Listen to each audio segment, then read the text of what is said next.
नमस्कार मित्रांनो, कसे आहात सगळे। मी गायत्री महाजन माझ्या YouTube चॅनल मध्ये तुम्हा सगळ्यांचं स्वागत करते।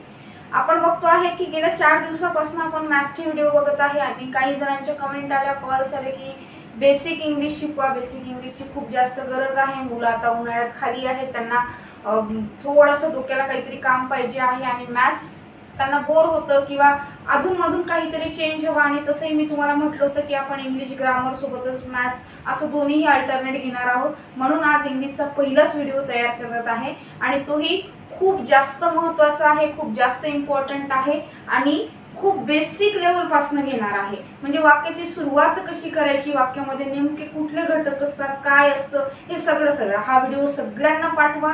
सगळेजण पाहू शकतात, कारण बऱ्याचशा अशा गृहिणी आहेत, बऱ्याचशा आई अशा आहेत की ज्यांना आपल्या मुलांना सांगता येत नाही की त्यांनी एखादं वाक्य विचारल्यानंतर त्याला कसं एक्सप्लेन करायचं। ती आई सुद्धा हा व्हिडिओ बघू शकते, कारण तिला आपल्या मुलाला एकदम सोप्या पद्धतीने एक्सप्लेन करता येईल।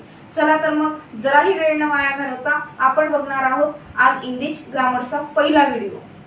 कुठेही जाऊ नका, व्हिडिओला एंड पर्यंत पाहत राहा। व्हिडिओ बिलकुल तुम्हाला बोर होणार नाही, आवडणार याची खात्री आहे आणि यापुढचे व्हिडिओ याहीपेक्षा बेस्ट असेल हे खात्रीपूर्वक सांगते। चला आज बघणार आहोत आपण बेसिक कंपोनेंट। आज काय बघणार आहोत आपण? Basic component. आता बऱ्याच जणांना असाही प्रश्न असेल की बेसिक कंपोनेंट म्हणजे नेमकं काय?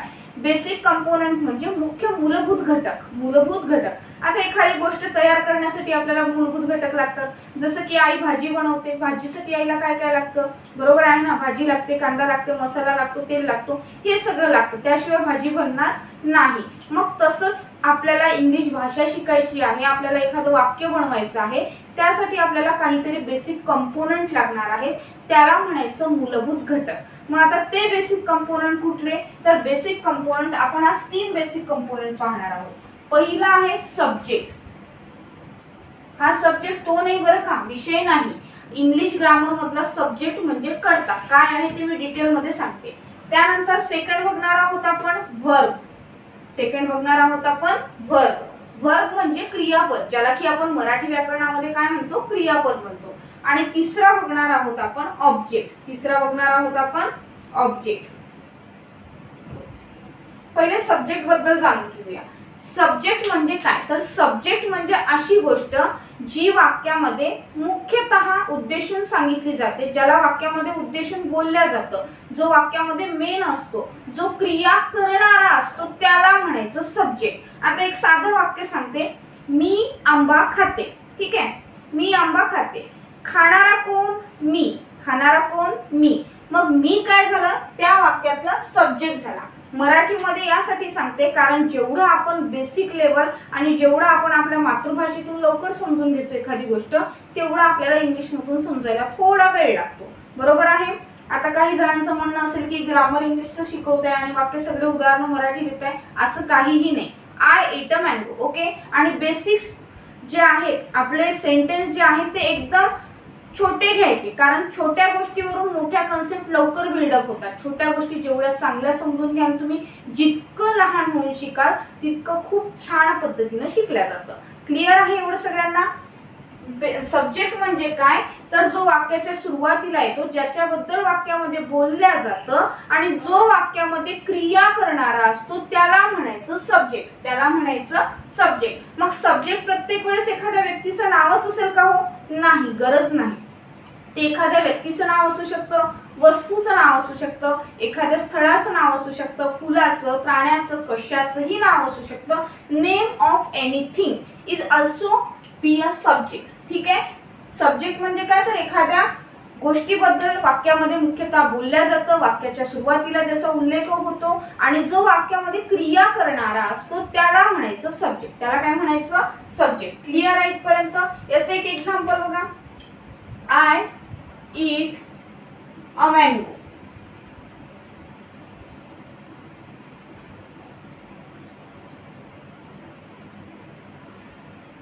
I eat a mango. आता हा आय जो आहे, मला एक सांगा, या वाक्याचा अर्थ काय होते? मी आंबा खाते।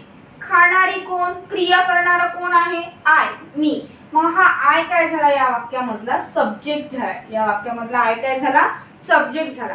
एवढं सगळ्यांना क्लिअर आहे? आता या सब्जेक्टचे दोन टाइप्स पडतात. या सब्जेक्टचे काय पडतात? दोन टाइप्स पडतात. एक आहे सिंग्युलर सब्जेक्ट, एक आहे प्लुरल सब्जेक्ट. सब्जेक्ट सिंग्युलर पण असू शकतो. सिंग्युलर म्हणजे एकटा, सिंग्युलर म्हणजे काय? एकटा. आणि प्लुरल म्हणजे काय? खूप सारे. आता याचं जर एक्झाम्पल द्यायचं झालं सिंग्युलरचा, this is my book. This is my book. हे काय आहे? धिस. धिस वापरलेला आहे ना आपण. धिस काय आहे? सिंग्युलर आहे. पण आपण जर म्हटलं these are my book, these are my books. मग याच्यामध्ये दीज काय आहे? प्लुरल आहे. याच्यामध्ये धिस काय आहे? सिंग्युलर आहे. इथे आपण इज हेल्पिंग वर्ब वापरलेला आहे, इथे आर हेल्पिंग वर्ब वापरलेला आहे. का बरं? कारण सिंग्युलर साठी सिंग्युलर वर्ब वापरायचा, प्लुरल साठी प्लुरल वर्ब वापरायचा. यासाठी मी डिटेल सब्जेक्ट वर्ब ॲग्रीमेंट जो आहे तो ग्रामरचा टॉपिक घेणार आहे. तो नेक्स्ट व्हिडिओ असणारच आहे. पण एक बेसिक कन्सेप्ट म्हणून याच्यामध्ये समजून घ्या की सिंग्युलर सब्जेक्ट साठी आपण सिंग्युलर वर्ब यूज केला, प्लुरल साठी आपण प्लुरल वर्ब यूज केला.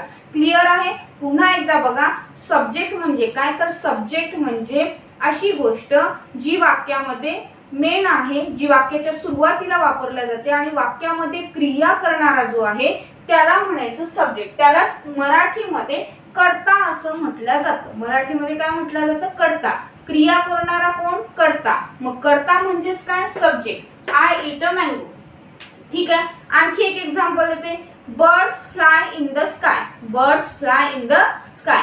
पक्षी. उडणारे कोण? पक्षी. कुठे उडत आहे? आकाशात उडत आहे. मग बर्ड्स काय झालं या वाक्यातलं? सब्जेक्ट. बर्ड्स काय झालं या वाक्यातलं? सब्जेक्ट. पुन्हा एक एक्झाम्पल बघा. Rose is beautiful. Rose is beautiful. मग रोज काय आहे? सब्जेक्ट आहे या वाक्यातलं. बरोबर आहे ना? लक्षात येत आहे? बोर होत नाहीये? नक्कीच होणार नाही. थोडा वेळ लागेल पण नक्की समजेल. आणि एक गोष्ट लक्षात घ्या, कुठलीही चांगली गोष्ट सुरुवातीला बोर वाटते बरं का, पण जेवढं त्याच्या तळाशी जाल ना तितकी ती गोड वाटायला लागते. सुरुवातीला बोर वाटायला लागते आणि जेवढं तळाशी जाल तेवढी ती गोड वाटायला लागते. आणि जर गोडपणा जाणून घ्यायचा असेल तर नक्की तळाशी जावं लागेल आणि त्यासाठी थोडं का होईना प्रयत्न करावे लागेल. व्हिडिओ एंड पर्यंत बघावा लागेल. क्लिअर आहे? डे बाय डे व्हिडिओची लेंथ थोडी वाढत जाईल, कारण 5 ते 10 मिनिटात कन्सेप्ट क्लिअर होणार नाही. आपल्याला कन्सेप्ट क्लिअर करायचे आहे, बेसिक लेवल पासून जायचं आहे. Concept is power. Okay. I eat a mango. I काय झाला? सब्जेक्ट. मग आता सगळ्यांना सब्जेक्ट क्लिअर असेल. आणि सब्जेक्टची किती टाइप्स पडतात? दोन. एक सिंग्युलर सब्जेक्ट, एक प्लुरल सब्जेक्ट. सिंग्युलर साठी काय करतो आपण? सिंग्युलर वर्ब वापरतो. सिंग्युलर म्हणजे काय? एकटा. मी म्हटलं पेन, काय झालं? सिंग्युलर. पण मी म्हटलं पेन्स. क्लिअर आहे? मी काय म्हणते? पेन्स. आता हे तीन आहेत, मग हे काय झाले? प्लुरल झाले. हे काय झाले? प्लुरल. बुक आहे सिंग्युलर, बुक्स यस लागलेला आहे प्लुरल. क्लिअर आहे? मग सब्जेक्ट दोन फॉर्म मध्ये असतात, एक सिंग्युलर फॉर्म, एक प्लुरल फॉर्म. क्लिअर आहे इथपर्यंत? नेक्स्ट बघणार आहोत आपण वर्ब. कुठेही जाऊ नका, पाहत राहा. आपण वर्ब. वर्ब म्हणजे काय? वर्ब म्हणजे क्रियापद. वर्ब म्हणजे काय? क्रियापद. वाक्यामध्ये जी क्रिया सांगितलेली आहे. आता बऱ्याच जणांचं म्हणणं असेल क्रिया म्हणजे काय? क्रिया म्हणजे जे काम आपण करतो त्याला क्रिया म्हणायचं. सध्या मी काय करत आहे? सध्या मी बोलत आहे. बोलणे माझं काय आताच काम आहे. मग बोलणे काय झालं? वर्ब झालं. बरोबर आहे? मी सध्या काय करत आहे? शिकवत आहे. शिकवणे माझं काय झालं? काम झालं. तेच काय झालं? वर्ब झालं. बरोबर आहे? व्हिडिओ इंग्लिश ग्रामरचा असला तरी कन्सेप्ट मराठी समजून घेतली तर तुम्हाला जास्त चांगल्या पद्धतीने समजू शकते असं मला वाटते, म्हणून मराठी जास्तीत जास्त यूज करत आहे. ठीक आहे. Now I am teaching. Teaching is what? Verb. Teaching is what? Verb. Now I am talking. Talking is what? Verb. Talking is what? Verb. Clear आहे? You are studying. तुम्ही अभ्यास करत आहात. Studying is what? Verb. Studying is what? Verb. You are watching my video. तुम्ही काय करत आहात? माझा व्हिडिओ बघत आहात. Watching is what? Verb. Watching is what? Verb. मग या वर्बचे 2 टाइप्स आहेत. या वर्बचे किती टाइप्स आहेत? 2 टाइप्स आहेत. वर्ब म्हणजे काय? तर वर्ब म्हणजे क्रियापद. वर्ब म्हणजे काय? क्रियापद. क्लिअर आहे सगळ्यांना? क्रियापद म्हणजे काय, तर जे काम आपण करत आहोत, जी क्रिया आपण करत आहोत त्याला म्हणायचं क्रियापद. त्याला काय म्हणायचं, क्रियापद. मग आता बघा, आणि आम्हाला आमच्या मॅडमने असं सांगितलं होतं लहान असताना, मराठीमध्ये ज्या वाक्याचा, ज्या शब्दाचा शेवट ने होतो, कुठला ने, मोठा ने, हा जो आहे ना नळा बाणाचा ने, त्याने होतो त्याला क्रियापद म्हणायचं. त्यांनी सांगितलेली ट्रिक आहे, मला अजूनही आठवते बघा. बोलणे येतोय ने, खाणे येतोय ने, पिणे, झोपणे, उठणे, बसणे, रडणे, ठीक आहे, धावणे, पळणे, ह्या सगळ्या गोष्टींचा एंड म्हणजे शेवट कशाने होतोय, मोठ्या नेनी होतोय. मग ते सगळे काय झाले, क्रियापद झाले. आणि अजूनही ती गोष्ट माझ्या लक्षात आहे. तुम्ही अशीच एक एक गोष्ट सांगितलेली लक्षात ठेवा, तुमचा अभ्यास खूप छान पद्धतीने होणार आहे. मग क्रियापद म्हणजे काय, तर जे काम आपण करत आहोत, जी क्रिया आपण करत आहोत त्याला म्हणायचं वर्ब. त्याला काय म्हणायचं, वर्ब. या वर्ब्सचे दोन टाइप्स आहेत. एक आहे मेन वर्ब, एक काय आहे, मेन वर्ब, आणि दुसरा आहे हेल्पिंग वर्ब. दुसरा काय आहे, हेल्पिंग वर्ब. क्लियर आहे इथपर्यंत. आता मेन वर्ब म्हणजे काय आणि हेल्पिंग वर्ब म्हणजे काय, अगदी सोपं, त्याच्या नावातच आहे. मेन म्हणजे काय असणार, मुख्य, आणि वर्ब म्हणजे काय, क्रियापद. जे मुख्य आहे ते मुख्य क्रियापद, आणि जे मदत करायला येते त्याला म्हणायचं हेल्पिंग वर्ब. मग मदतीलाच काय म्हणतो आपण, सहाय्य करणे, त्यालाच मराठीमध्ये म्हणतात सहाय्यकारी क्रियापद. सहाय्यकारी क्रियापद. आता जर तुम्हाला माहिती आहे, आपल्या घरात काम करणारा मुख्य कोण असतं, दिवाळीची साफसफाई काढली की आई आणि बाबा, बरोबर आहे. त्यांचे हेल्पर कोण असतो, आपण. क्लियर. मग आई बाबा काय झाले, मेन वर्ब झाले, आणि आपण कोण झालं, हेल्पिंग वर्ब झालं. लक्षात राहील, कधीही विसरणार नाही. मेन वर्ब म्हणजे काय, मुख्य क्रियापद, आणि हेल्पिंग वर्ब म्हणजे काय, जे मदत करायला येते ते. आता जाणून घेऊया एका छोट्याशा वाक्याने कसं जाणून घ्यायचं बघा.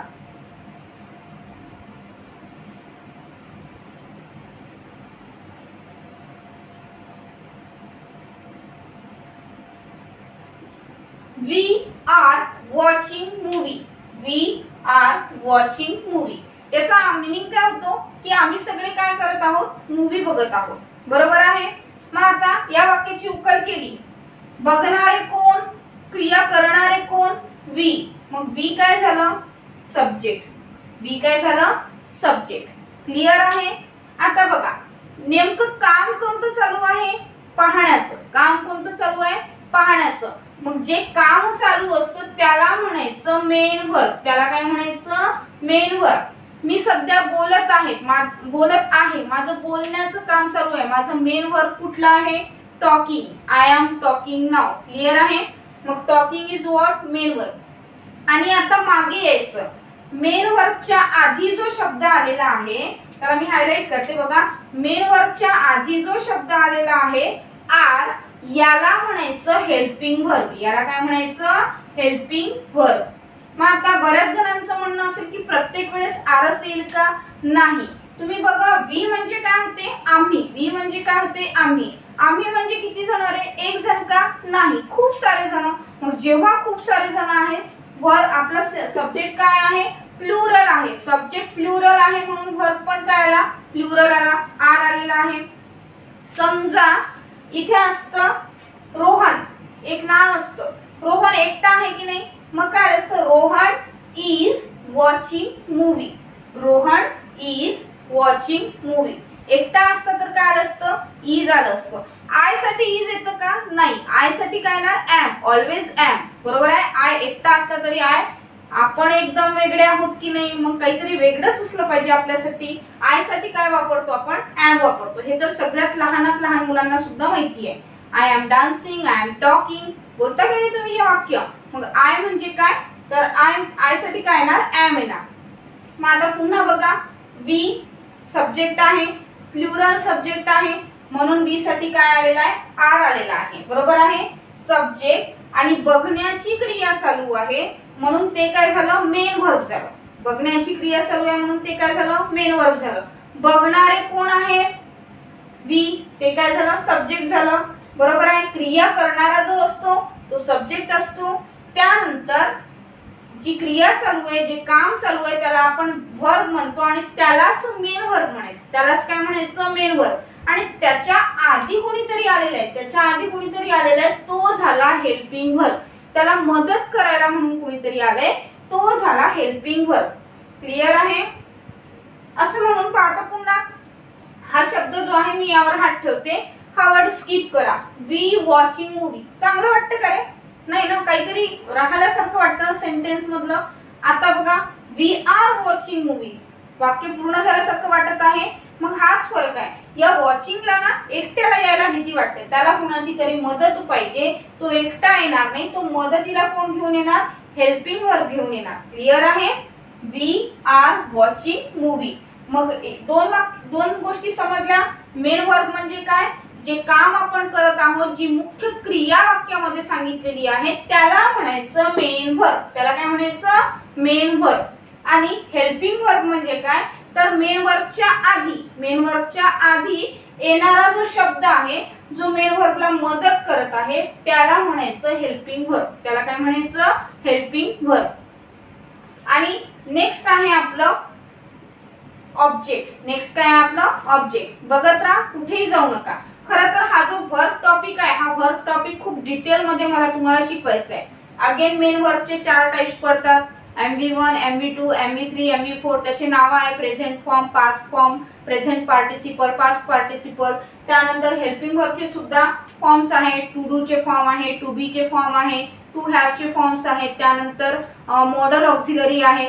तो टॉपिक खूप लेंदी होईल आणि व्हिडिओ खूप जास्त मोठा होईल, त्यापेक्षा हा जो वर्ब टॉपिक आहे हा डिटेल्स एका सिंगल व्हिडिओ मध्ये बनवते आणि तो व्हिडिओ लगेच अपलोड करते, म्हणजे जेणेकरून तुम्हाला खूप छान पद्धतीने समजून जाईल। पण आतासाठी एवढंच लक्षात ठेवा की वर्ब म्हणजे क्रियापद आणि जे वाक्यामध्ये मुख्य क्रिया सांगितलेली आहे त्याला म्हणायचं मेन वर्ब आणि त्या आधी जो येतो त्याला म्हणायचं हेल्पिंग वर्ब। क्लियर आहे?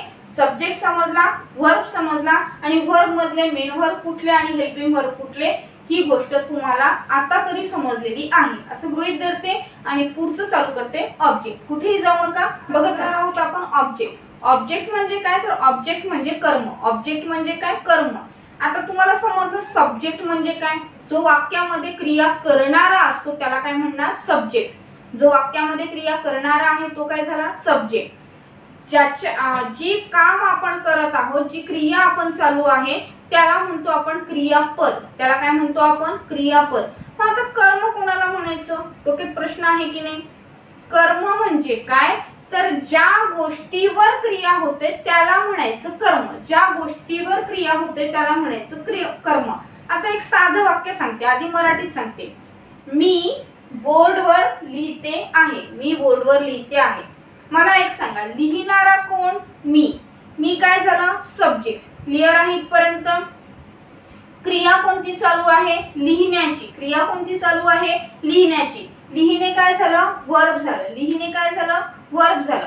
कशावर लिहिते आहे, बोर्डवर, बिचारा बोर्ड, बरोबर आहे ना, बिचारा नाही बरं का, आपण म्हणतो आहोत। लिहिते कशावर आहे, बोर्डवर।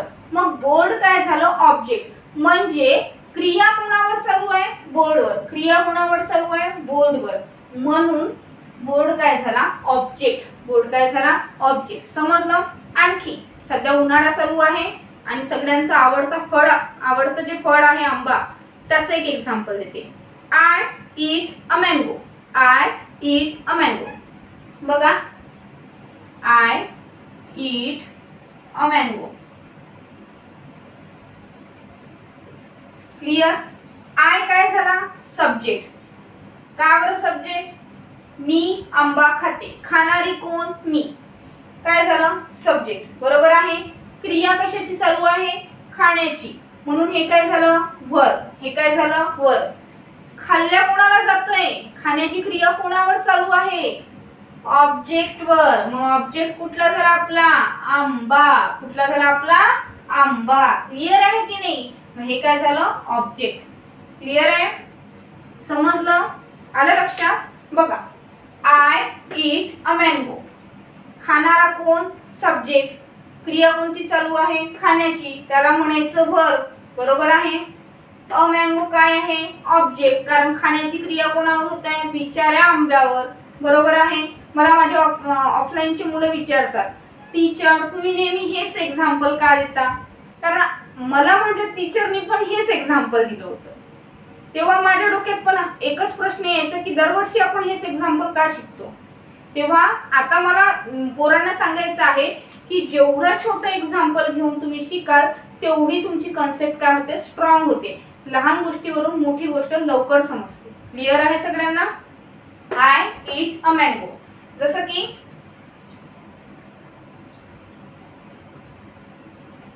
I am eating a pizza. ठीक आहे. आता दोन वाक्य आहेत. दोन वाक्यामध्ये कुठला फरक दिसत आहे तुम्हाला? या वाक्यामध्ये फक्त काय आला? मेन व्हर्ब आला आणि या वाक्यामध्ये काय आला? हेल्पिंग व्हर्ब आला. पण वाक्याचा सेन्स चेंज झाला का? चेंज झाला. याच्यामध्ये काय होतं? मी आंबा खाते. याच्यामध्ये काय आहे? I am eating a pizza. Me pizza खात आहे. क्रिया काय आहे? चालू आहे. जेव्हा टेन्स चॅप्टर घेणार त्याच्यामध्ये तुम्हाला सगळं क्लिअर होणार. पण आता बघा, आय काय झाला? सब्जेक्ट. ठीक आहे. इटिंग काय झालं? Main verb. अ पिझ्झा काय झालं? ऑब्जेक्ट. त्यानंतर एम काय झालं? Helping verb. मग आता आपण जवळपास भरपूर वाक्य बघितले आणि या तीन चार वाक्य तीन चार टाइप बघितले. त्याचे एक्झाम्पल मी तुम्हाला देत गेली आणि त्यावरून तुम्हाला एकच गोष्ट क्लिअर झाली की वाक्यामध्ये सब्जेक्ट आहे, ऑब्जेक्ट आहे, वर्ब आहे. वर्ब मध्ये मेन वर्ब पण असणार आणि हेल्पिंग वर्ब पण असणार. मग हा व्हिडिओ अत्यंत महत्त्वाचा होता की नाही? आणि अगदी बेसिक कंपोनंट बेसिक भाषेत तुम्हाला समजून सांगितले. खूप छोट्या भाषेत खूप लहान पद्धतीनं लहान मुलांसारखं तुम्हाला समजून सांगितलं. हा व्हिडिओ तुम्हाला नक्की आवडला असेल तर नक्की लाईक करा, सबस्क्राईब करा, शेअर करायला विसरू नका आणि नेक्स्ट व्हिडिओ काय पाहिजे ते कमेंट बॉक्समध्ये मला नक्की सांगत चला.